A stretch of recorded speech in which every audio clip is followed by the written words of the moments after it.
una satisfacción. Buenas tardes a todos, Arratsalde on Danori.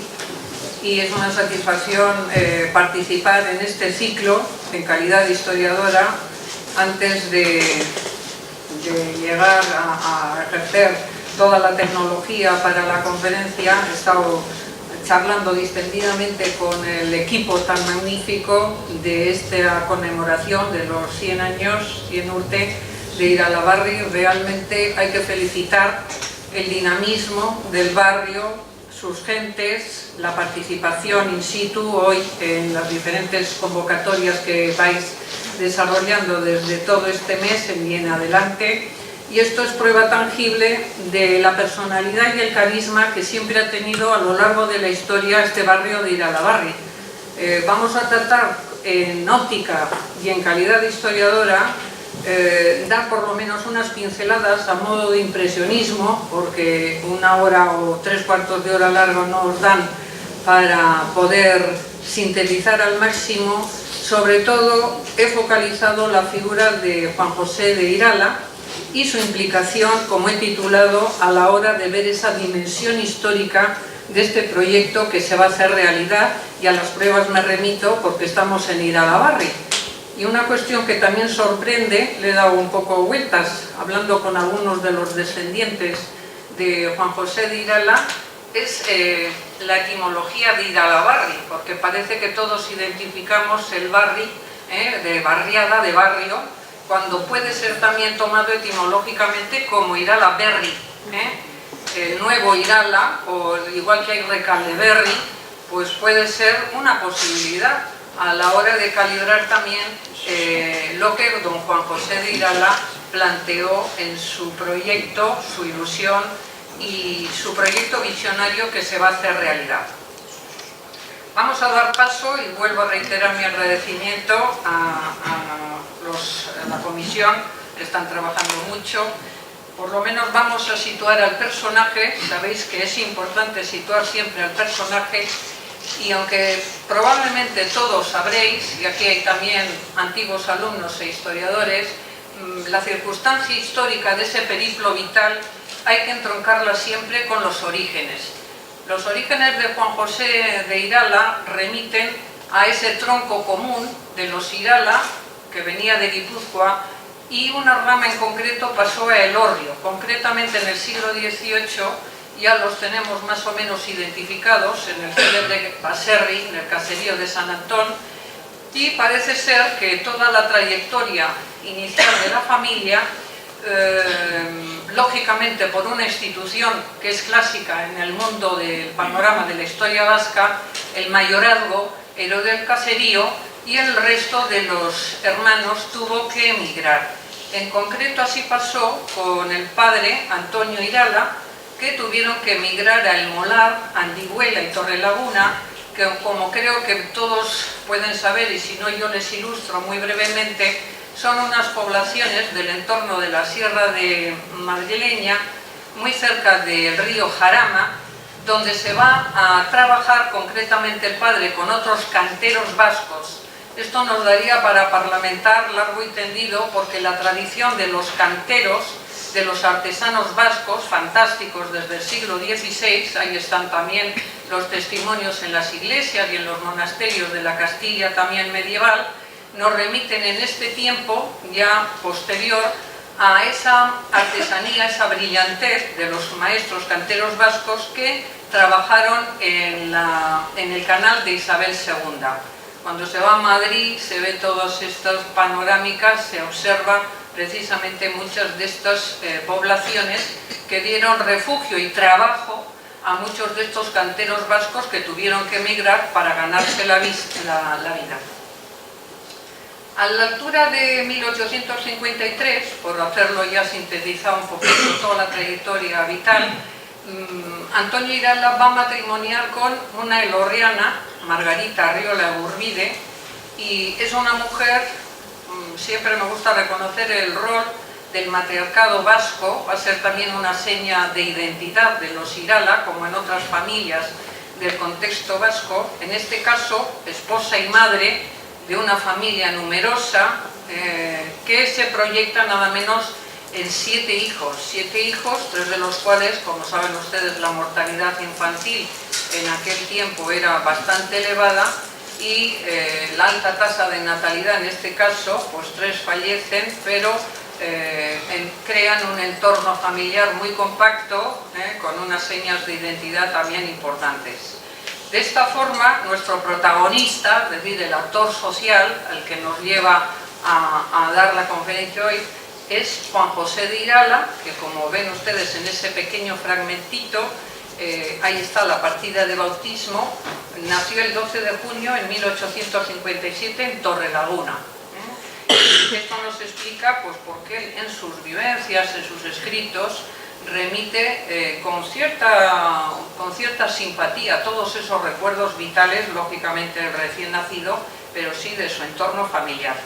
Aquí tenemos la partida de bautismo. Los historiadores nos encanta rebuscar en los documentos, y aquí está la partida de bautismo del fragmentito que les he dado antes. Corresponde, tirando del ovillo, como saben ustedes, en el archivo de Derio también hay muchísimos registros parroquiales que nos ilustran pues, de toda esa política de natalidad y todos los registros de todos los grandes personajes o los humildes personajes. Todos podemos conocer de dónde provienen nuestros familiares, y aquí se conservan registros de bautismo y de defunción. Precisamente el padre, al fin y al cabo la genética es la genética. Juan José de Irala va a tener un dinamismo y una iniciativa impresionante. Antonio Irala va a formar sociedad con otros canteros vascos para participar en una contrata de construcción del ferrocarril de Madrid a Zaragoza, concretamente en el entorno del actual Calatayud. Esto les hace movilizarse de esta zona. Como ven, es una especie de inmigración que tiene que llevar a cabo la familia y otros familiares y amigos del padre Irala.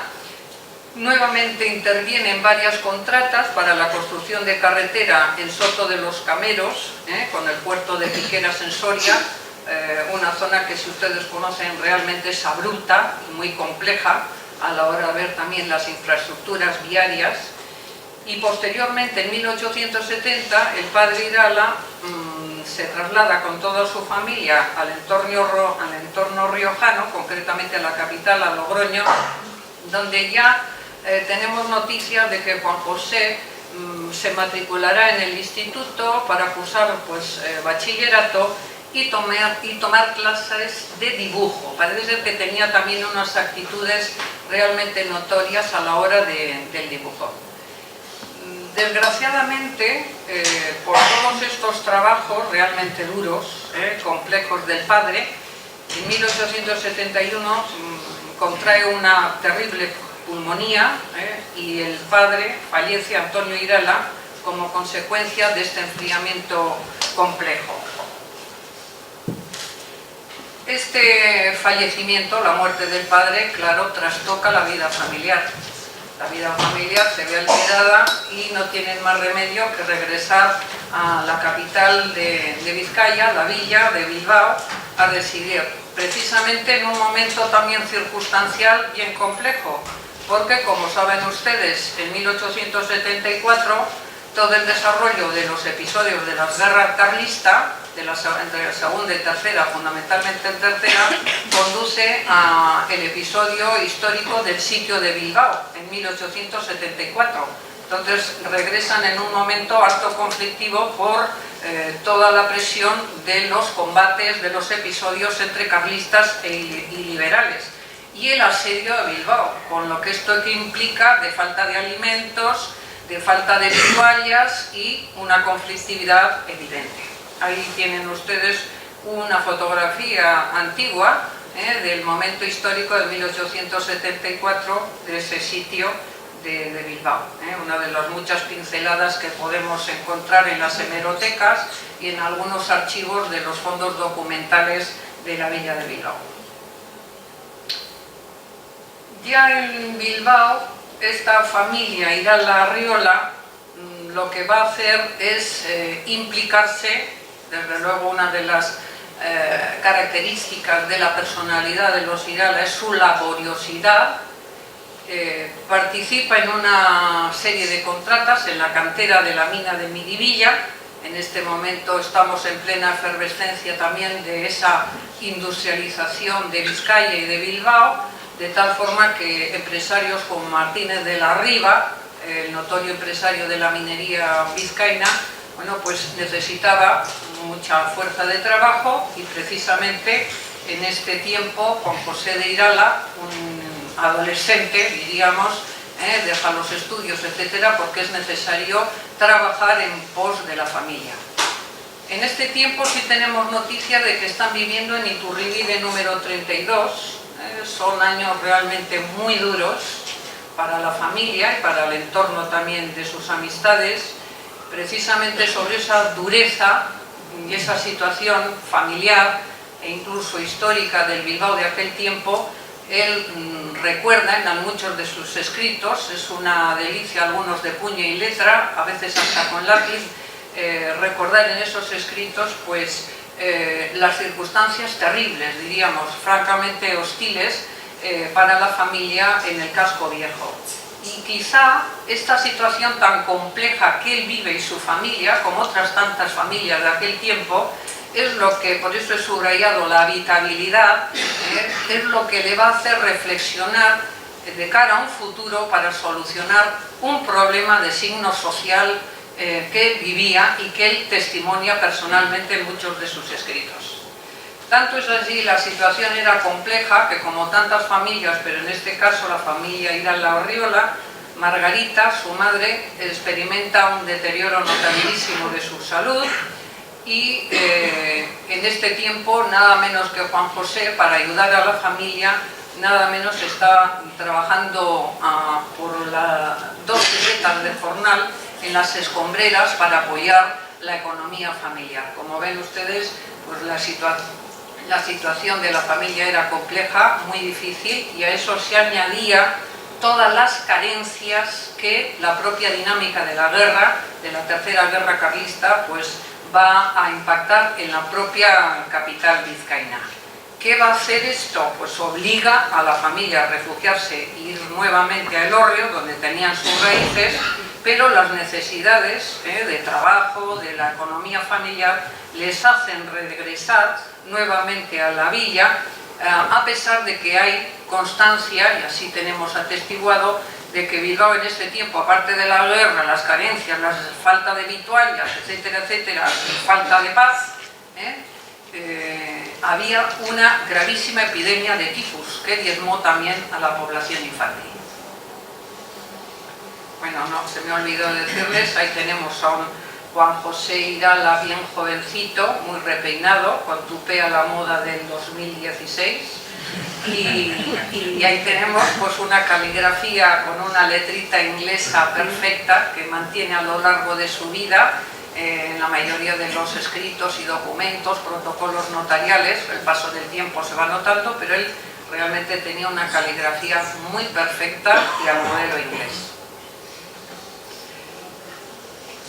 Pasando voy adelantando en su trayectoria vital, espero no aburrirles, pues llegamos a un momento también de iniciativa, por eso he puesto capacidades e iniciativa. Un hombre con unas capacidades notables, a pesar de sus estudios, pero realmente no pisó una universidad ni mucho menos, un autodidacta y un hombre con iniciativa, pues con solamente 17 años ya empieza a trabajar para ayudar a la familia y para hacerse un futuro en la panadería de Manuel Alonso y Fermina Fuldain. Estos dos matrimonios, Alonso y Fuldain, son dos empresarios. Merecería hacer una revisión histórica del papel y el rol de las panaderías en Bilbao, porque estos señores también participan en el futuro en la inversión de la construcción del ensanche. Se ve que tenían también buenos dineritos y lo canalizaron también para el futuro de la expansión bilbaína.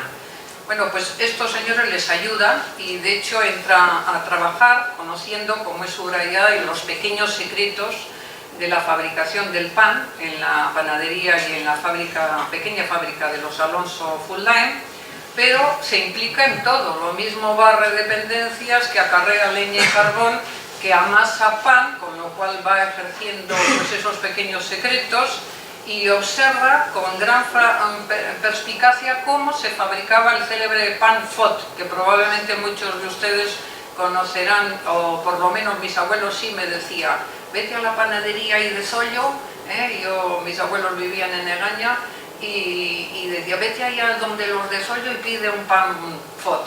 Se ve que hacía sopa de ajo buena mi abuela, la cuestión es que allí lo comprábamos. Bueno, siguiendo un poco con esta trayectoria vital, su madre, Margarita, ya estaba realmente resentida de salud por todo el trabajo esforzado y los muchos hijos, fallece con 41 años en el año 1875.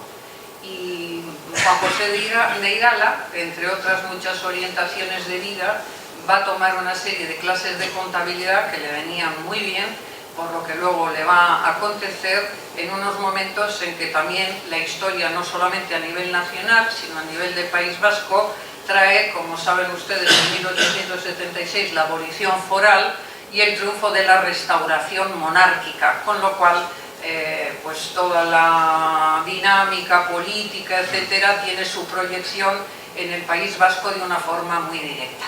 Es un tiempo también interesante, pero también de protesta sobre ese tipo de aboliciones forales en 1876.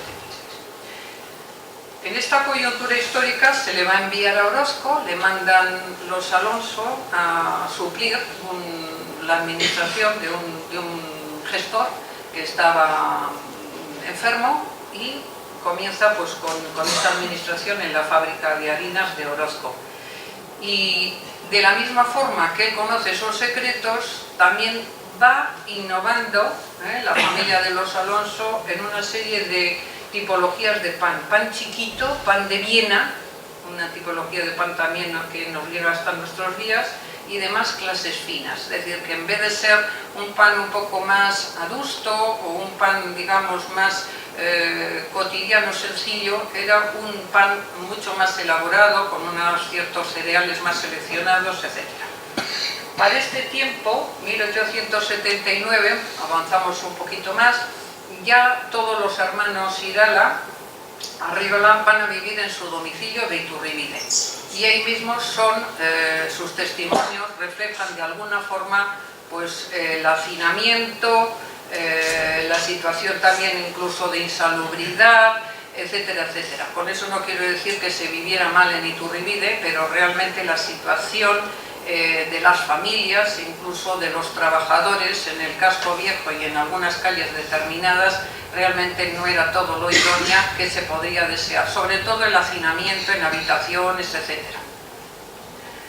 Por este tiempo también Irala, inquieto, un hombre inquieto, con iniciativas, pero inquieto, pasa a trabajar a la panadería de los Gallastegui, quien le va a ofrecer pues una mejora salarial, incluso una cierta participación en un 5%, con lo cual pues él, que era un hombre también ahorrador por excelencia, como va a transmitir al resto de sus descendientes, y lo vemos a la hora de su trayectoria, a la hora de las inversiones en Irabarri, etcétera, pues va haciendo sus ahorros. Tanto es así que en el 82 ya ha comprado la panadería de Hoyos en la calle Hernani, gracias eso también a un crédito obtenido en el Banco de Bilbao. No todo eran ahorros, sino que también había que invertir, pero gracias a los créditos de las entidades bancarias, en este caso el Banco de Bilbao. Parece ser que su implicación, su trabajo, sus iniciativas, le debilitó notablemente la salud. Es un tiempo, y estoy obviando muchos de su trayectoria, que es obligadamente a viajar a París, lo cual va a ser un punto y aparte en su trayectoria vital, de despejar la mente, incluso de tranquilidad y de reposo de salud. Tanto es así que por prescripción facultativa pues tiene que ir a tomar las aguas a Vichy, y probablemente, pienso yo, en alguno de los escritos parece que se intuye, ese viaje a París le va a favorecer a la hora de comprender ciertos proyectos de carácter higienista que ya estaban circulando en aquel momento en la Europa de Alemania o en Inglaterra, por supuesto, de la Segunda Revolución Industrial y de la Primera, pero sobre todo en esa Europa que ha avanzado en unos criterios que buscaban una salubridad, una higiene, una buena ventilación y unas calidades de vida, en definitiva, para muchos de aquellos trabajadores y clases medias. A su regreso en Bilbao, ya sabemos, y ahí tenemos ese membrete maravilloso, tiene su panadería en la calle San Francisco número 18. Me recuerda esto que oíamos por la radio, las gabardinas del Bocho en San Francisco 18.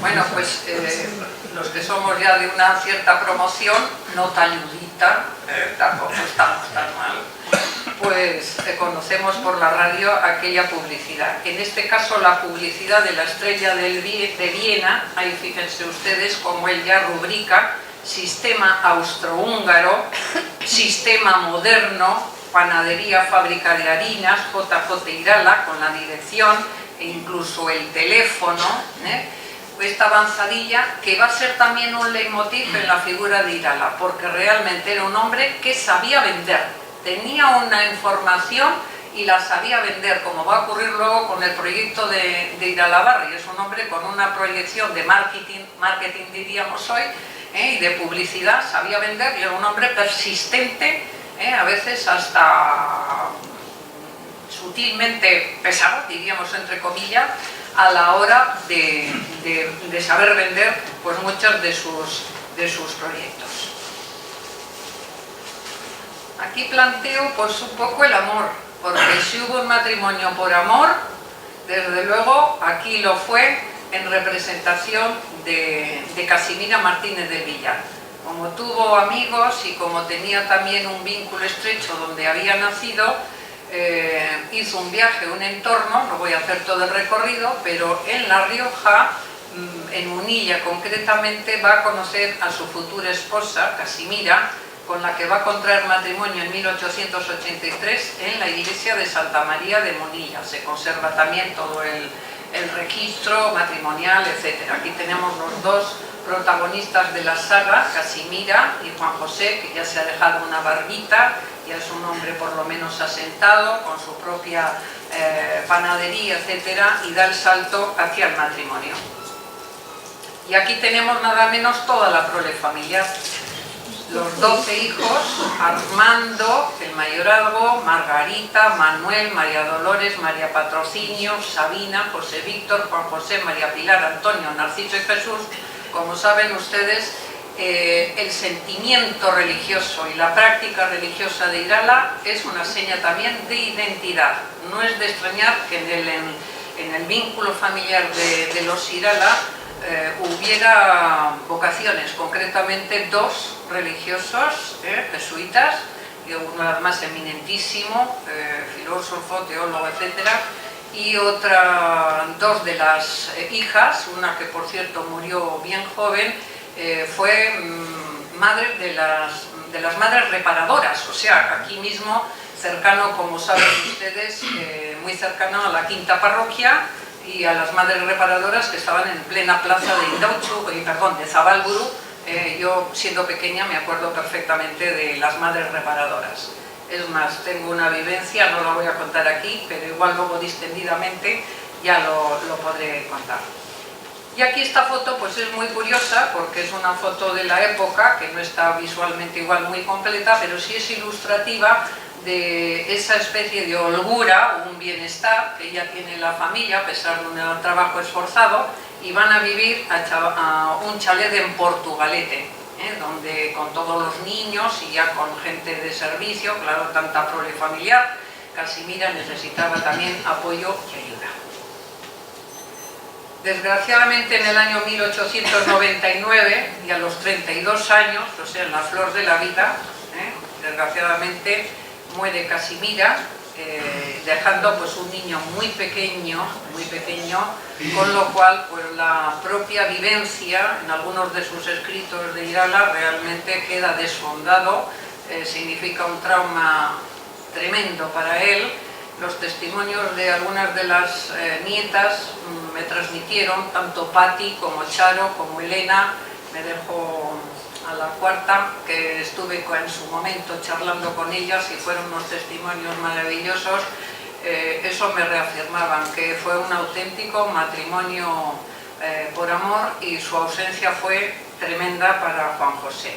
Lo que no es un condicionante que volver a casar, es decir, tuvo segundas nupcias con una algorteña, también con mucha personalidad, Águeda Mechazurra y Díliz. Aguedita aparece incluso en todos los escritos de los hijos, el mismo Armando, hay unos escritos en los que se vuelca no solamente por compromiso, sino el aprecio sincero que le tuvieron como una auténtica segunda madre. Aquí les vemos tomando también las aguas, subs de Vichy, en estos viajes que realizaron también el matrimonio en segundas nupcias. Para este tiempo, aparte del entorno familiar tan interesante, tendremos ya unos rasgos importantes. Aquí he subrayado algún aspecto. En 1891 ya Irala está de presidente del gremio de panaderos. Es decir, es un hombre que tiene una iniciativa y se le ve un don de gentes, está como presidente del gremio, y en algunos de sus escritos hace referencia a ciertas huelgas, aquí exactamente la huelga de panaderos el mes de mayo de 1891, que determinó los sangrientos sucesos de la calle de las Cortes, y que solo por su causa se declaró la población en estado de sitio. Es decir, que la conflictividad laboral y la conflictividad del gremio de panaderos, pues nada menos que llegaron a una situación bastante compleja que él relata autobiográficamente, estando él al frente de ese gremio. Es importante conocer que una de las cuestiones que además sorprenden, y yo creo que es fruto de lo que luego va a acontecer, él opinaba que se debía de igualar los precios en todas las panaderías de Bilbao. Dice, porque de esa forma no es que evitemos la competencia tiene que venir en el plano de la calidad, y no de las comisiones, etcétera, que tenían panaderías o incluso los propios expendedores o sea, que tenía unas ideas realmente de generar unos grupos fuertes dentro de lo que es el gremio de los panaderos para evitar interferencias, comisiones y corruptelas. Y así, precisamente en este entorno de iniciativas, se va a llegar a la constitución de la Compañía Bilbaína de Molinería y Panificación. Así, en 1901 constituye esa nueva sociedad con unos socios y entrañables amigos, los Guezala, Luis de Guezala, su tío José Arriola. En este momento la compañía nada menos que asciende a 2 millones de pesetas, con la intención y el objetivo de fabricar variedades de pan, compraventa de cereales, sémola, salvado, pastas alimenticias y otros extremos. Es decir, ya es una empresa con un cierto potencial dentro de los límites de la panadería, y para afrontar esa nueva empresa aporta como aval su panadería La Estrella de Viena, que ya hemos comentado, además de un número importante de metros cuadrados, amplios terrenos no urbanizables de inicio, muy cercanos al actual caserío y al antiguo caserío, lo que hoy llamamos la Torre de Urizar, la zona de Urizar.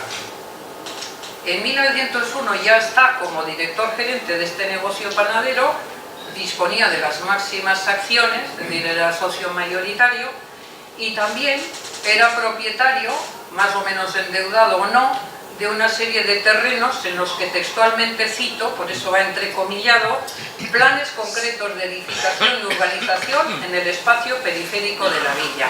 Efectivamente, el espacio periférico, por eso esa zona no era especialmente cara, y él tuvo una vis de futuro porque compró un importante número, ayudado por entidades crediticias, pero compró un importante número de metros cuadrados en ese territorio, que constituía, como vamos a ver luego, por la zona que no estaba comprendida en los planes de ensanches iniciales, zona que sobraba terreno, es decir, zona periférica fuera, digamos, del alcance del núcleo fundamental de Bilbao y de la villa. Así, en 1900, exactamente el 15 de agosto, el Día de la Virgen de Begoña, hay constancia escrita de puño y letra de cómo se habían adquirido numerosos terrenos en torno al caserío Urizar, y cita textualmente: para fundar en ellos la mayor y mejor fábrica de pan que pueda existir en España. No se nota que era de Bilbao, ¿eh? Esto era fabricación, la idea era fabricar a gran escala pan para todo Bilbao y para toda Vizcaya. Y ese mismo día, el 15 de agosto, se ponía la primera piedra de la fábrica La Asunción, que se pone esa denominación en virtud de la festividad de la Virgen de Begoña. Y así esta primera fábrica, que incluso en algunos documentos he visto fábrica de Vista Alegre, inicialmente en 1901, pues va a ser el germen, nunca mejor dicho, o el futuro de la futura harino panadera. En este plano que he tratado de subrayar con estos entornos y cuadraditos y rectángulos rojos, se puede visualizar, es un plano maravilloso de don Federico de Ugalde. Don Federico de Ugalde fue uno de los arquitectos fantásticos de Bilbao, va a ser el creador también de la famosa fábrica de Ceres, la Ceres, de la industria panadería bilbaína, importante artífice de introducir el cemento según el sistema alemán y francés en Evique, y precisamente esta fábrica, la inicial de Irala, también va a ser con esta calidad de cemento en Evique. Bueno, aquí podemos ver en este plano magnífico, podría estar hablando del señor Federico Ugalde, pero como también el señor Elías Mar va a intervenir, pues ustedes le atenderán y verán que también aporta mucho. Sin usurpar su posición de arquitecto, sí merece la pena que en este plano, pues aquí hay unas notas que llaman la atención. La primera cuestión, el Palacio de los Zabálburu, el que conocíamos como el Palacio de Mena. Fíjense ustedes, huerta de los señores de Zabálburu, jardines del Palacio de los Zabálburu, la cantidad de superficie y extensión que tenía la propiedad de los Zabálburu. Los Zabálburu no me puedo extender, pero es otra figura fantástica. Descienden de la zona de Gordesola, en las Encartaciones. Emigraron también a América. Y muchísimos de los caudales, bueno, en concreto, este Zabálburu, que era de la familia de los Heredia Espínola, todos entrocados se pueden hacer idea con la creme de la creme, en este momento tenían una posición excelsa. Él fue senador, accionista del Banco de Bilbao, etcétera, etcétera, una familia puntera, los Zabálburu, aunque sus raíces llegan al siglo XVII, a la zona encartada, como hemos dicho, Gordesola. Ahí tienen ustedes otra seña de identidad, el Hospital Militar. El Hospital Militar que hoy conocemos retrotrae, según el doctor Gondra, gran especialista en la historia de la medicina, su publicación, nada menos que un pequeño enclave militar del tiempo de las guerras carlistas. Se puede retrotraer 1882 encontrado, pero también 1892. O sea que Hospital Militar y Plaza de Toros, la primera, 1882, también un entorno alejado del cogollito central de Bilbao, zona, por supuesto, con unas potencialidades de futuro de urbanización y de construcción a bajo precio. Y cómo no, fíjense también la zona donde se va a ubicar Harino Panadera, en el rectángulo más pequeñito, con un enlace estratégico con las conexiones de la estación de mercancías de Bilbao a Santander o de La Robla, y luego futuramente, con este plano es posterior, pues todas las conexiones con con el nexo de los ferrocarriles y del transporte.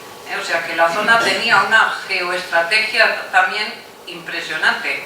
Incluso en el futuro los propios tranvías, que los tranvías comunicaban desde el puerto de Santurce y por la margen izquierda, trasladaban en 1920 hasta el cereal que llegaba por Santurce y por el puerto o del Arenal, y lo trasladaban por el tranvía hasta la misma fábrica del señor Irala. O sea que, como ven, pese a ser una zona periférica y un poco marginal, tenía un futuro realmente muy positivo. Y cómo no, en el cuadrado central, pues toda la zona de expansión que futuramente va a ir a dar forma el urbanismo del señor Ugalde, eso sí, con el respaldo de Juan José de Irala. Aquí tenemos lo he traído a colación porque me parece interesante, dice, de esta factoría en este edificio destinado a fábrica de harinas a las 11 de la mañana del día de la Virgen de Begoña, que pronto será patrona de Bilbao, vertiendo cada uno de los concurrentes que firman este acta una lechada de cemento hidráulico con los cimientos que han de soportar el edificio. Puesta está en factoría bajo la advocación de la Madre de Dios. Se ejecutan las obras por la Casa Emevique de París, representada por el arquitecto don Domingo Fort. Lo que el año 1892 fue una modesta panadería es hoy una fábrica respetable y mañana será, con la voluntad de Dios, una factoría modelo. Es decir, que ya desde este tiempo, y aquí están las firmas de todos aquellos que acompañaron en 1901 a los primeros, digamos, celulitas, fórmulas de la futura fábrica que luego va a aglutinar en el futuro Harino Panadera. Y aquí llegamos precisamente al año siguiente, a la altura de 1902, se constituye una nueva sociedad que es Harino Panadera, sociedad anónima con domicilio social en Bilbao.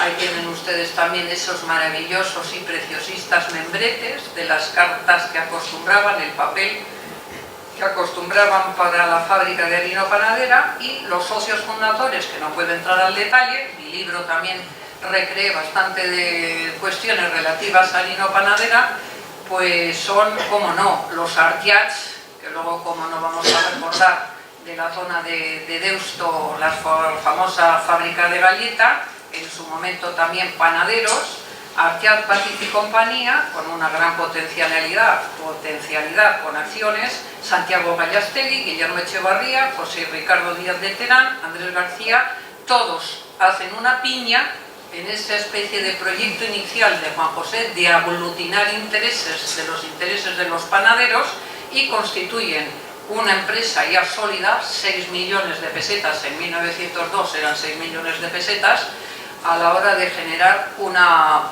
empresa fantástica que va a ser la Harino Panadera. Ahí tienen ustedes Vista Alegre, pues la Madalena, Santoña, El Bosque, todos los panaderos unidos a la hora de generar esa compañía y su potencialidad para Bilbao y para Vizcaya. Otra maravillosa lectura de esa compañía que también el alma y motor va a ser Juan José de Irala, fábrica de pan en gran escala, fábrica de harinas. Como ven, todos estos testimonios documentales a los historiadores nos apasionan, porque al fin y al cabo es herencia de un pasado que lo tenemos ahí a la vuelta de la esquina.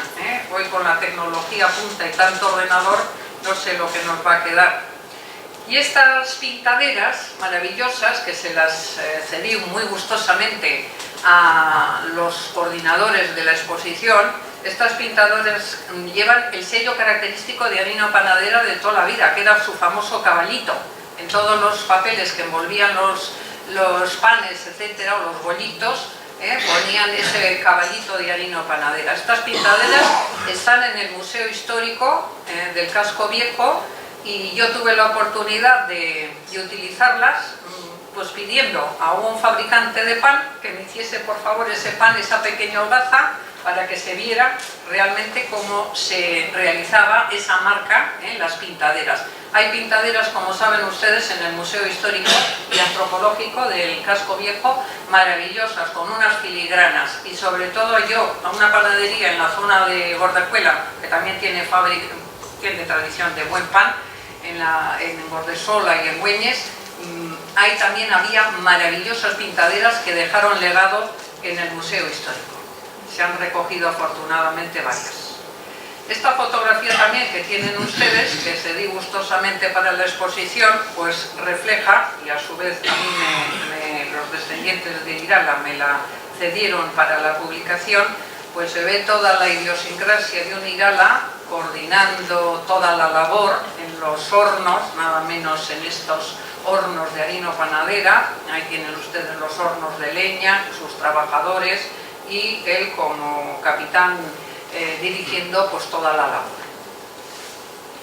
Una nueva fotografía que tiene muchas características. Aquí podríamos estar diseccionando no solamente las casas iniciales construidas para los trabajadores de harina panadera, sino toda la serie de almacenes, zonas de amasado, todos esos carros, aunque no se pueden ver muy bien, esos carros que tenían numerosísimos, no he podido llegar al cómputo, pero tenían numerosísimos carros antes de utilizar los tranvías, los llevaban incluso estos carros con unos toldos de, ¿cómo diría yo?, de hule, como casi de charol, para que ninguna hogaza de pan o pan se pudiera mojar. Como ven ustedes, hay, claro, movidos por animales de tiro, y en esta especie de patio interno de harina panadera, ahí salían todos los carros redistribuidores de todos los panes y de todas las producciones de harina panadera.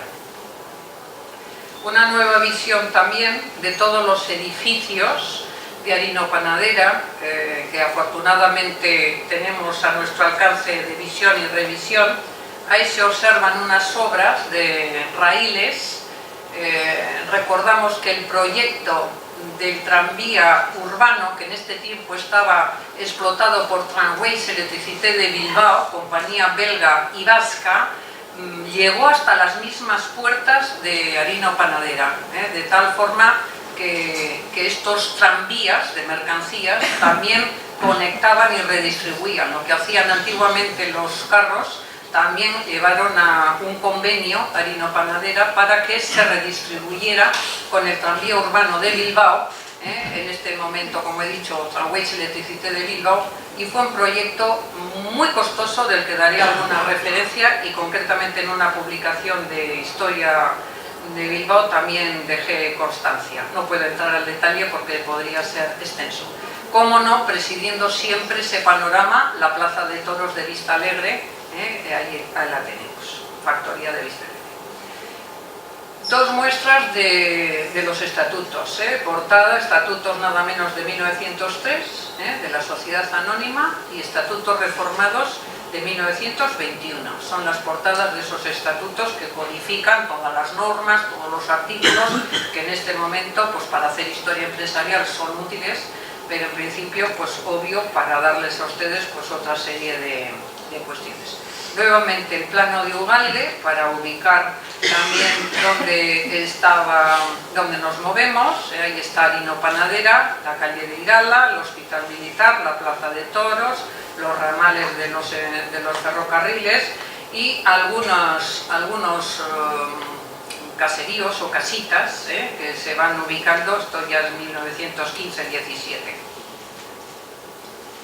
Y vamos al sueño de Irala. El sueño de Irala era generar este Iralabarri o Iralaberri, diríamos también, en el sentido de un nuevo Irala o en el sentido de un nuevo barrio, podríamos enfocarlo desde diferentes lecturas, que nos sitúa a su promotor con un comportamiento singular dentro de aquella generación de bilbaínos de comienzos del siglo XX con capacidad de innovación.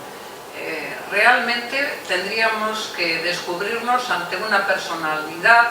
No vamos a hacer apología ni mucho menos del personaje, pero sí es cierto que Iralabarri se va a distinguir de otras urbanizaciones un poco a la par de lo que había ocurrido en la Europa industrializada de aquel tiempo contemporáneo. Porque recordemos que Bilbao en aquel tiempo, a comienzos del siglo XX, experimentaba un desarrollo demográfico, es decir, había un aumento de la población importante. Y al señuelo y al motor de una industrialización, las minas, la siderurgia, etcétera, había venido muchísima gente emigrante por ese mismo desarrollo, por ese desarrollo de la economía.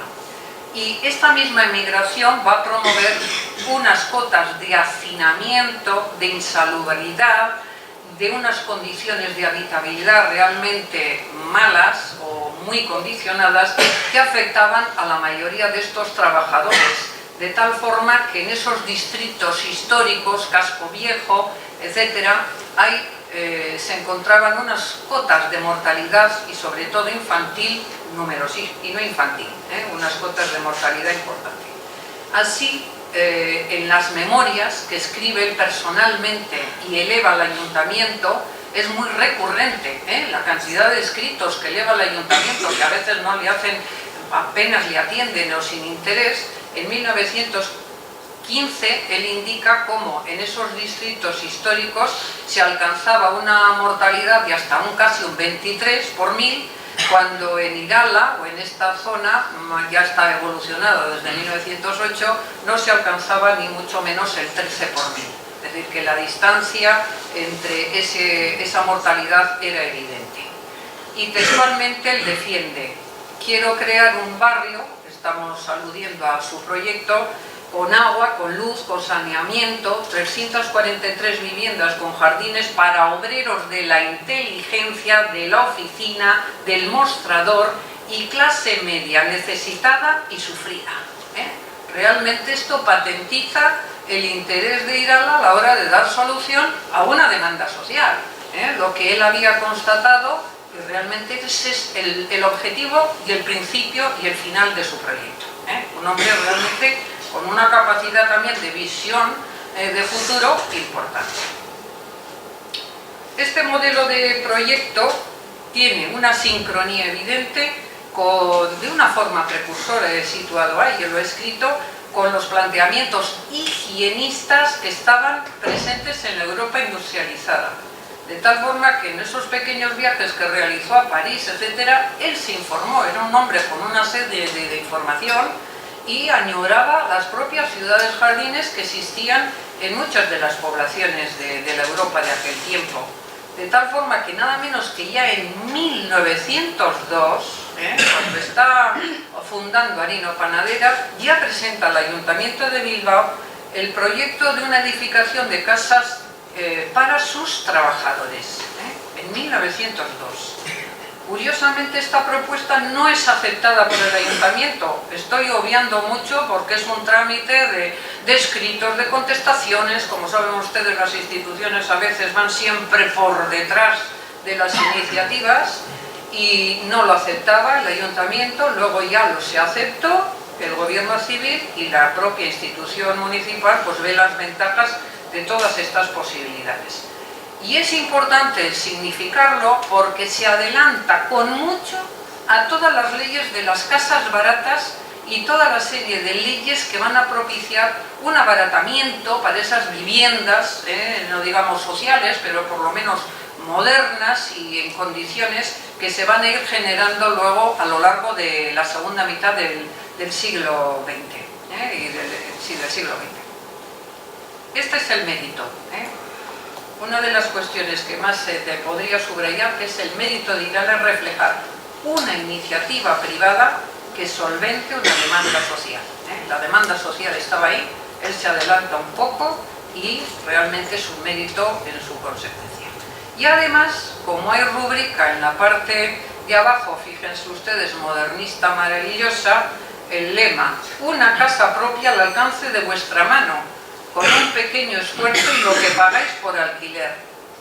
La visión también de publicidad, de publicitar pues las posibilidades de una vivienda digna y sana. Nuevamente el plano de las urbanizaciones, nuevamente el plano a detalle. Ahí están diseñadas manzana primera, manzana sexta, manzana 5, manzana segunda, con todas las denominaciones. Algunos testimonios todavía continúan afortunadamente, y el proyecto pasa a feliz elaboración, de tal forma que la construcción de Iralabarri sobre todo va a tener el pilar insustituible del arquitecto Federico de Ugalde, que va a trazar el plano general de la urbanización. Textualmente cito: barrio moderno, próximo al ensanche, con servicio de tranvía, según el proyecto del 10, que se retrasó algún año, pero en el 12 está funcionando el tranvía, y que formaba un conjunto armonioso y estético. Las primeras casas fueron las construidas, como hemos dicho, para los obreros de Harina Panadera en 1908, las denominadas casas grandes, con la colaboración hipotecaria del Banco de España. Y en 1910, con la cooperativa de crédito hipotecario, se levantó la manzana quinta, y entre el 12 y el 1914, con la Caja de Ahorros Municipal de Bilbao, con apoyo crediticio, se levantó las manzanas tercera y séptima. Como ven ustedes en la fotografía, que no está totalmente clara, pero es una fotografía que tiene un mérito histórico porque recrea la construcción de todas las manzanas y de todas las casas que se van a ir construyendo. Lo mismo diríamos de esta otra fotografía, ahí están elevadas ya las oficinas de Iralabarri, están también, como no, las casas para los trabajadores de harina panadera, que son las que primero se construyeron, de tal forma que aparte de construcción, la verdad es que impactan estas estimaciones. Yo no les he querido abrumar de datos, pero entre 1908 y 1912 se plantaron más de 562 árboles y las zonas verdes superaron los 8.000 metros cuadrados. 300 obreros trabajaron en las obras bajo la dirección de Ugalde y también de Irala, que utilizó, claro está, un estilo mixto arquitectónico con características que recreaban la vivienda popular vasca. Y una cuestión está evidente, es que en todos los proyectos desde 1907 en adelante, las denominaciones en euskera son permanentes. Torrebieta, Laucunaba, Laura Bat, Etxeandía, Ustaietxe, Guretxea, Estalgorri, Etxepolita, Villa Begoña, Villa Güeñes, Villa Dima. Él vuelve a sus orígenes y recrea, desde el punto de vista cultural, reivindica incluso pues, toda la terminología y nomenclatura de su raíz, de su propia identidad. Características de estas casas, y no digamos de los chalés bifamiliares, pues quizás está más sutilmente en el tiempo, las casas disponían de tuberías de hierro fundido para servicio de agua, canalización de saneamiento, eran pintadas al óleo, con buena madera y water closet, tal y como preconizaba la información. Una cuestión que sorprendía incluso a muchísimos arquitectos que han analizado es las dimensiones de las calles, la holgura.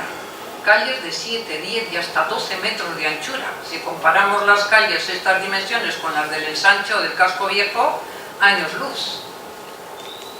E incluso, pues sabemos que diferentes hotelitos se van a ir diseccionando y construyendo en todos los terrenos que a buen precio había ido adquiriendo también el señor Irala.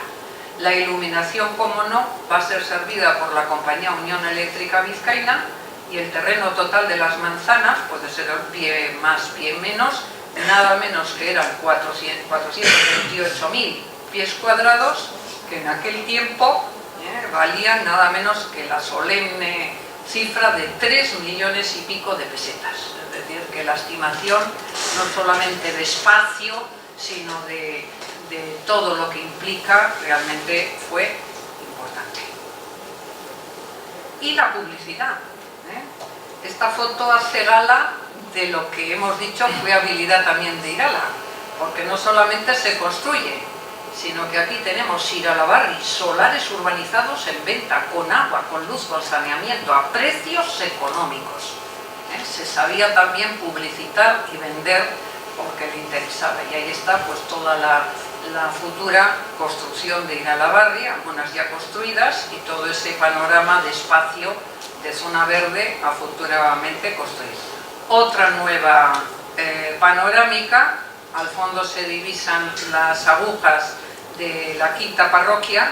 Recuerden ustedes que en toda esa zona estaba el Palacio de Mena y que la quinta parroquia precisamente casi era capilla obligada a los Heredia Espínola, porque de hecho varios de ellos están enterrados en la quinta parroquia. Se llamaba la quinta parroquia por las necesidades del barrio de toda esa zona. Se construyó esa quinta parroquia, San Francisco de Asís, iglesia donde se casaron mis padres. Que Dios los tenga en la gloria. Prototipos diseñados. Pues prototipos diseñados, fíjense ustedes, pues qué maravillas de los prototipos que se ideaban por los arquitectos, por los aparejadores, diferentes tipologías, he traído a colación dos, y luego pues unos protagonistas importantísimos junto a Irala, en el medallón central, que es en el año 1912, por los directores técnicos, aparte de Federico Ugalde, magnífico arquitecto. Hay que recordar también al señor Peláez, maestro de obras. Estuvieron con Irala hasta el final, realmente con una generosidad en algunos momentos de apuros económicos, etcétera. Y así el 29 de diciembre del 15, ante el notario Celestino María del Arenal, que era el notario donde se constituían la mayoría de las empresas en Bilbao de aquella época, de comienzos del siglo XX, pues están los socios fundadores, la mayoría los hijos, Armando, Manuel, Juan, José Víctor y Juan José. Aparece ahí al final don Julio Laguna, Azorín. Ya he visto también en la exposición que se señala, fue un magnífico médico del hospital militar, del hospital de Basurto, que lo captó también Irala para tenerlo, digamos, al servicio de la población de Iralabarri. Ya veremos alguna otra pincelada. Al constituirse la sociedad inmobiliaria de Iralabarri, con un potencial económico importante, se necesitaban socios capitalistas, claro, suscribir las acciones. Y entre las suscripciones, pues podríamos decir de muchos. Una de las primeras, aunque no está subrayada, y está la Caja de Ahorros Municipal de Vitoria, nada menos que 40 acciones con sus consiguientes pesetitas, nada menos su majestad el rey Alfonso XIII, que suscribió 5 acciones, 2.500 pesetas, algo es algo, y el Banco de Bilbao, como no podía ser menos, pues 56 acciones, nada menos que 28.000 pesetas. Como eso, luego suscriptores, ahí tenemos un Daniel de Aresti, nos salen también nombres muy notorios, y Manuel Querejazu, etcétera, etcétera, etcétera. O sea que hubo pequeño accionista y gran accionista. Y así, gracias a esos accionistas y a ese potencial, y a esa constitución y a esos proyectos persistentes de Irala, se fue construyendo el barrio de Iralabarri. Y aquí tenemos, voy a pasar un poco rapidito para no abrumarles, pues ese ángulo de la manzana quinta, y también de la misma forma que en el concepto museológico, algunos de mis alumnos que están aquí dirán qué pesada, se repite. Suelo decir yo siempre continente y contenido. En el sentido museológico, no solamente era el barrio, sino era darle alma al barrio. Y dar alma y salud al barrio era generar una serie de actividades fantásticas que se crearon. Por lo pronto, si hemos dicho que 300 y pico árboles se plantaron, los niños se les motivaba al respeto de la naturaleza y la ecología. Aquí tenemos la celebración de la fiesta del árbol. Aquí tenemos también estas fotografías un poco añejas, en el que se ven pues todos los niños que van a hacer su padrinazgo o madrinazgo de los árboles que van a plantar, y las opiniones de gentes tan dispares como Indalecio Prieto, socialista, diputado a Cortes, el conde de Aresti, el gobernador civil de Vizcaya, o los contratistas que trabajaron en toda la dinámica de construcción del barrio de Iralabarri. En cualquier caso, sin leer detenidamente todas las opiniones, pues sorprende, uno, el trabajo, dicen los contratistas, entre ellos don Esteban Macazaga, que luego va a ser también el constructor. Hay trabajo de obrero y de trabajador. En su momento, el conde de Aresti, desde una perspectiva pues, de una cierta altura política gubernamental, y nada menos que el diputado en Cortes, Indalecio Prieto, en el que resalta: en Bilbao, donde se vive en un hacinamiento increíble, es para las clases modestas casi tan fundamental como el problema de la alimentación, el de la vivienda. Es decir, que la vivienda era el objetivo acariciado para muchos de aquellos grupos sociales. Por tanto, hecho el barrio y generando ya toda esta política de construcción, habría que darle sentido, un sentido de habitabilidad, con un criterio de higienista, pero también un proyecto social que va a ser una característica que impregne sin duda alguna la figura histórica de Juan José de Irala. Y esto es lo que va a trascender a nivel nacional e internacional, porque Iralabarri fue conocido hasta en Buenos Aires. filántropos de Lauderdale de Buenos Aires, que es una de las sociedades para ayuda a los emigrantes, mandan una serie de cartas y mandan una serie incluso de envíos económicos para favorecer una serie de incentivos para este proyecto social. Así sabemos que Irala tiene sin género de dudas una actitud y un potencial reformista, en el sentido de dar sentido a ese barrio. Y entre las múltiples actuaciones que se van a desarrollar, me acuerdo cuando me grababan el vídeo para el vídeo que pasan habitualmente en Harino Panadera y en el Centro Social de Irala Barri, me preguntaba uno de los chicos que me grabaron, por cierto argentino él o uruguayo, me dice, ¿y a usted qué le parece que Irala prohibiera las tabernas? Y le digo, pues oiga, a mí me parece normal que un señor de su tiempo, que había estado trabajando de carretero en la zona de Calatayud, y me imagino que el buen Rioja correría, pues probablemente no le gustaría abusar del alcohol. Por tanto, una de las iniciativas que él va a procurar es crear unas sociedades de templanza, se llamaba en 1912, con claro apoyo vecinal, cuya función textualmente era combatir el alcoholismo y las lacras del abuso del alcohol. No digamos en plan prohibicionista, pero yo realmente cuando veo hacer el botellón en ciertos lugares de la villa, no me siento Juan José de Irala, pero poco menos. Otro contenido social de relieve, el Banco del Céntimo. El Banco del Céntimo fue también a instancias de este proyecto social del 12, se orienta hacia el fomento de los hábitos del ahorro, según el modelo del banco inglés, el banco del penique inglés. Y el impacto social fue tan importante, como ahí señalo, va a ser el primero en toda la península, de tal forma que muchos de estos filántropos que hemos mencionado, tanto de Argentina como de Europa, de Francia, y las sociedades de socorros mutuos, que existían muchísimas en América, lo ven con mucha simpatía este fomento del ahorro. Y el funcionamiento, pues sin entrar a detalle, era muy sencillo. Los niños procedían a una imposición económica diaria, es decir, el que podía tenía que ser menos de 5 céntimos y máxima de 25.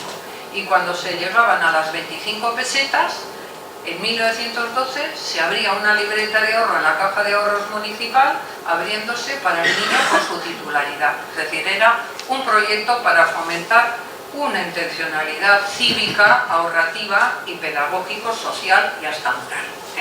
Esto lo hemos conocido de pequeños. Yo me acuerdo que íbamos a la Caja de Ahorros Municipal y ahí pues metíamos los ahorrillos, y cuando tenías ya, pues, uy, tengo 25, ay, me puedo permitir un lujito. Bueno. Estos son los realmente artífices y fundadores del Banco del Céntimo. Como ven ustedes, una población infantil maravillosa, algunos aupas de sus amamas o de sus madres, y aquí están pues con sus chapelas, con sus pañuelitos.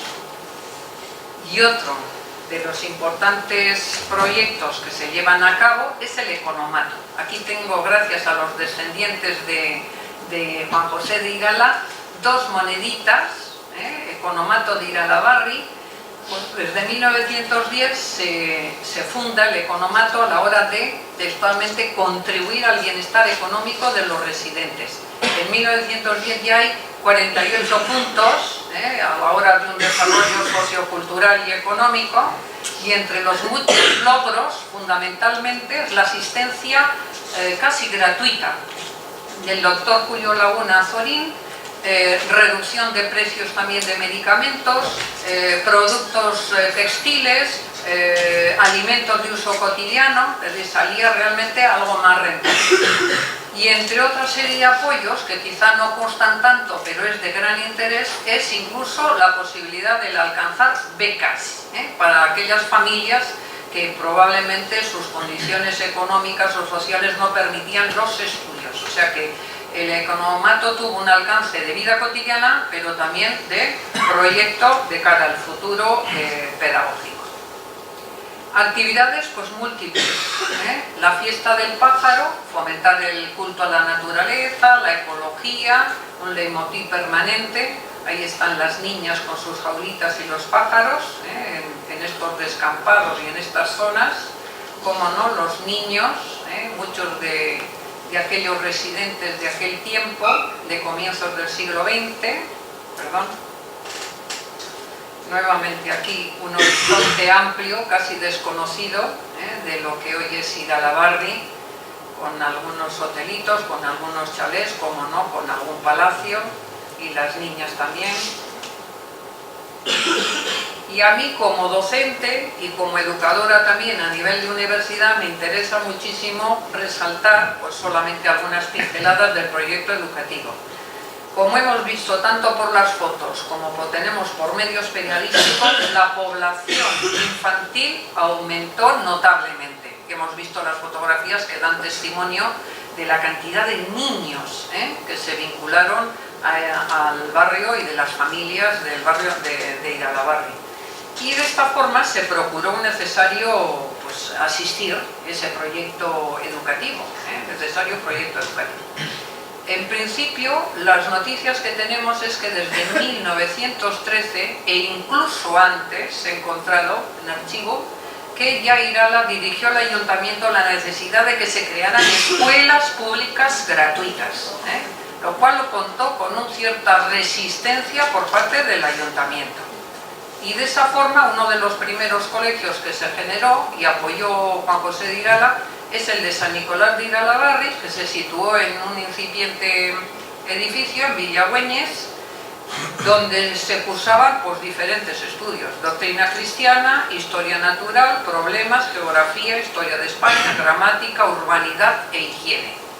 Los honorarios por clases, a veces eran clases particulares o extras, oscilaban entre 4 y 10 pesetas. Pero también existieron las escuelas del Ave María, del presbítero Doroteo Irizar, que tenían la fachada mirando al camino de Larrasquitu, un terreno que se adquiere en 1919 a 5,50 pesetas el pie cuadrado, para ya finalmente en 1920 el ayuntamiento adquiere a los señores de Monasterio una cantidad de terreno, concretamente 30.000 pies cuadrados, a 2,60 pesetas, ¿quién lo diría?, el pie cuadrado, donde se va a construir las magníficas escuelas de Camacho, que su nombre, como saben ustedes, está obligado porque fue un magnífico director de un periódico extraordinario en Bilbao que era del Nervión, las escuelas de Camacho, en honor del director, y un hombre muy implicado también en ciertas causas sociales.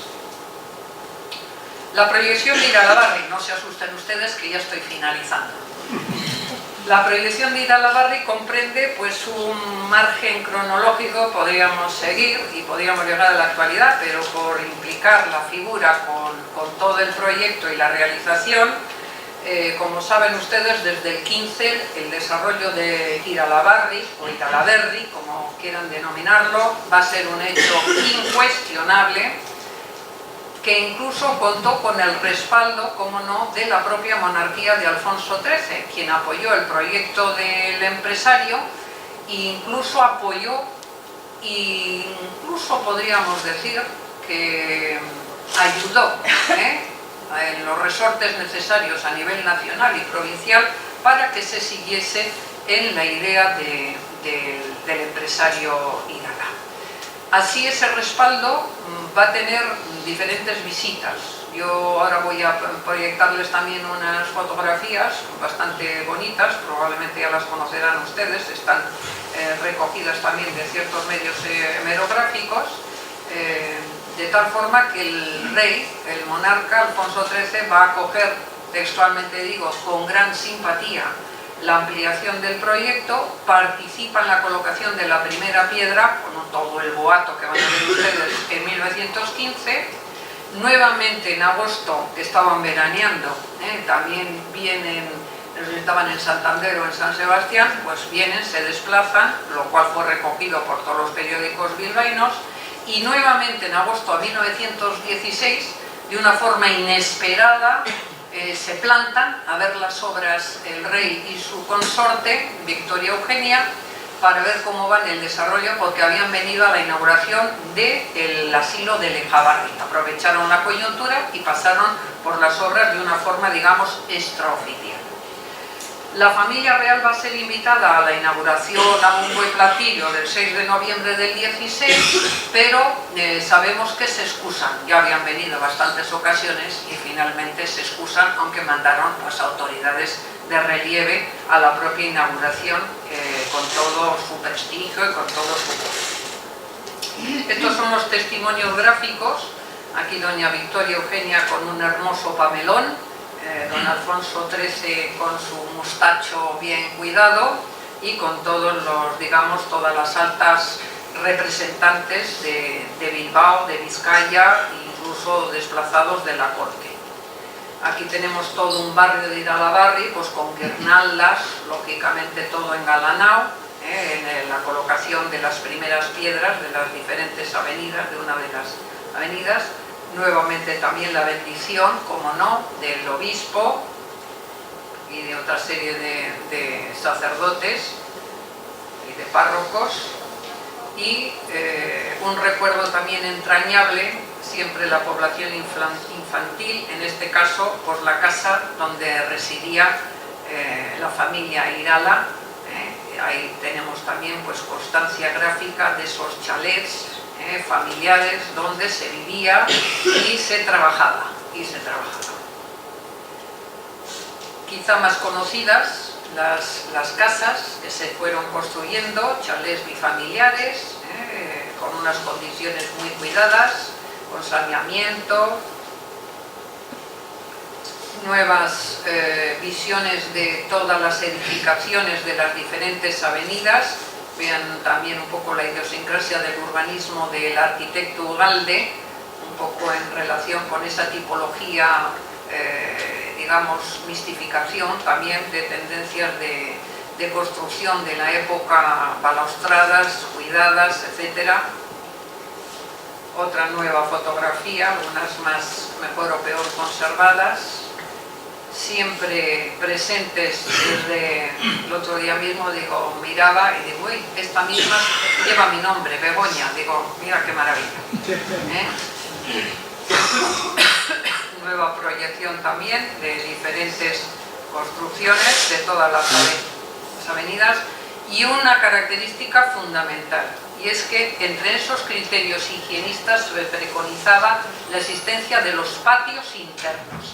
Esos patios internos donde los niños o las mismas familias podrían resolver esas falta de ventilación, sus juegos, etcétera, y la categoría de tener un pequeño jardín o un pequeño huerto, etcétera, que siempre se mimó a la hora de la propia urbanización y el diseño de muchísimos de aquellos chalés y de aquellas casas que se fueron creando. Como ven ustedes, la verdad es que había un espacio especialmente grande entre una y otra de las casas, y esto permitía el concepto fundamental de los higienistas, que era la ventilación y favorecer el aire sano, etcétera, etcétera. Como no, las oficinas de Iralabarri, magnífico icono también que se ha creado por los miembros de la comisión, en este caso por fotografía de la época. Los niños, ya ven ustedes, de marineritos o no marineritos, ahí siempre jugando y participando, lo que da luz y vida a un barrio, la población y la actividad de esa población. Nueva imagen también de todas las posibilidades de espacio, de construcción. Los niños y sus equipos de fútbol, el campo de fútbol de Iralabarri, ahí nos ilustra del gran espacio que se dedicó también pues, al deporte y a la gimnasia. El ángulo de las avenidas Principal y Quinta. Nuevamente los niños, una de las se reiteran en las fotografías. El barrio no es solamente una parte inmóvil, con vida, con actividades, con sociabilidad compartida, con juegos, con instituciones que también fomenten esa calidad de vida. Y llegamos ya a la muerte, el fallecimiento de don Juan José de Irala. Exactamente el 10 de febrero de 1917, Juan José de Irala va a fallecer en Bilbao a consecuencia también de un fortísimo enfriamiento. El padre murió de pulmonía terriblemente y también don Juan José murió de un estrellamiento, pero al pie del cañón había ido a vigilar la construcción de una serie de casas, y parece ser que en ese febrero terrible, que hizo bastante frío en Bilbao, contrajo una grave gripe. Parece ser que desde que ahí tienen ustedes la prueba, en 1892 hay un testamento hológrafo de Juan José de Irala, pero ese testamento quedó modificado antes de su segundo matrimonio porque otorgó nuevas voluntades. Cabe señalar, yo no he entrado en profundis, que desde luego su segundo matrimonio con Águeda Mechazurra no contribuyó para los hijos y la descendencia ningún problema. Águedita, como le conoce toda la familia, le conocía, realmente no tuvo ningún tipo de condicionamiento a la hora de herencia, etcétera. Todo pasó a los hijos. Un dato importante es que su enterramiento, él fue enterrado en el Panteón de los Irala, en el cementerio de Guecha. Y lógicamente, tras su muerte y fallecimiento, por desgracia, se constituyó la compañía, o mejor dicho, la Sociedad Civil Herederos de Juan José de Irala, el 4 de septiembre de 1920, que retoman todas las actividades de gestión de la empresa familiar.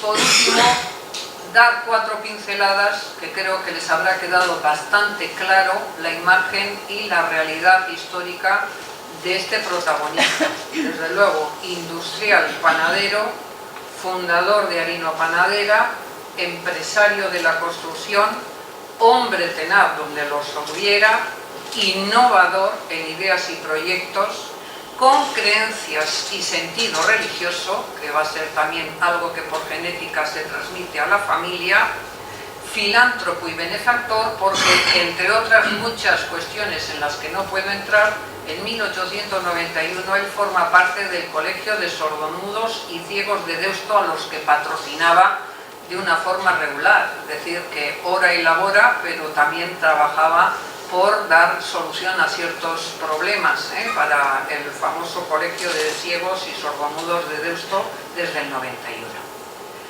La muerte de Irala tuvo una proyección en los periódicos y en la propia sociedad bilbaína excepcional. Aquí hay un pequeño retazo de cómo en el periódico El Pueblo Vasco hay incluso ilustrando 2 fotografías en el que se ve la carroza fúnebre del propio Irala, que es trasladada por todo el acompañamiento de amigos, familiares, etcétera, y las reseñas abundantísimas en todos los periódicos que hacen constancia de todas las personalidades que acompañan al finado. Nada menos que hasta el Arenal. Desde Iralabarri se le conduce hasta el Arenal, como ven ustedes, un respaldo social importante, la conducción del cadáver, en la zona también del puente de Isabel II, puente ya que conduce al Arenal bilbaíno, y el epílogo de Irala. Fallecido, el cabeza de familia, el promotor, el hombre religioso, el hombre innovador. Cuando ya fallece Juan José, pues sus hijos van a retomar toda esa empresa y fueron los principales accionistas de esa sociedad anónima que sobre todo gestionaba la inmobiliaria de Iralabarri. Como saben ustedes, la Primera Guerra Mundial impactó notariamente con una crisis económica en varios países, pero en concreto en el País Vasco neutralizó sobre todo los intereses navieros. No hay más que aludir a los OTA, los Aznar, etcétera, y otra serie de navieros de aquel tiempo en Vizcaya y en Bilbao en particular. Sabemos que en 1917 se había constituido la compañía Irala y Cía, y el objeto, sin entrar a todo el detalle, que la verdad es una historia interesantísima, y yo como también historiadora que me encanta trabajar en el nexo América y País Vasco, la verdad eso es una historia apasionante, la idea era adquirir un maravilloso velero, Luis Antonio Goñi, nada menos de 1.600 toneladas, y los Iralas se implicaron a la hora de la compra y la importación de maderas para la construcción en el País Vasco, tanto en San Sebastián como en Bilbao.